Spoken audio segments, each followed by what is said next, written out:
మన కళ్ళ ముందల్నే కట్టిన కాళేశ్వరం 1,00,000 కోట్ల రూపాయలు ఖర్చు అయినాయి. కట్టడం కూలడం రెండూ జరిగిపోయినాయి. దీనికి ఎవరిని బాధ్యులు చేయాలో మీరు చెప్పండి. పెద్దలు సామెత చెప్పినట్టు పనిమంతుడు పందిరేస్తే కుక్కతోక తలిగి కూలిపోయిందంట. ఈరోజు కాళేశ్వరం అనే ఒక మ్యాన్ మేడ్ వండర్ అని చెప్పుకున్న ప్రాజెక్టు ఇప్పటికీ లిటరల్లీ 1,00,000 crores కాంట్రాక్టర్స్ కి పేమెంట్ జరిగింది.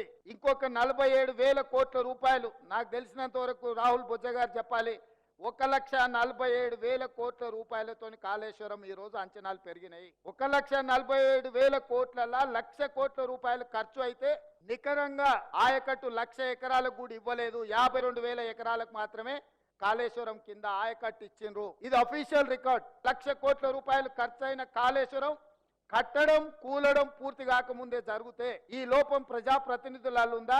పైన కూర్చొని తీసుకున్న ఈఎన్సీలు సిఈలు ఎస్సీలలో ఉందా? లేదా క్షేత్రస్థాయిలో పనిచేసిన అసిస్టెంట్ ఎగ్జిక్యూటివ్ ఇంజనీర్లు లేకపోతే జూనియర్ ఇంజనీర్లో ఉందా? ఇదొక మీకు మోడల్ స్టడీ చేయడానికి రీసెర్చ్ చేయడానికి మీరు కాళేశ్వరాన్ని తీసుకోండి.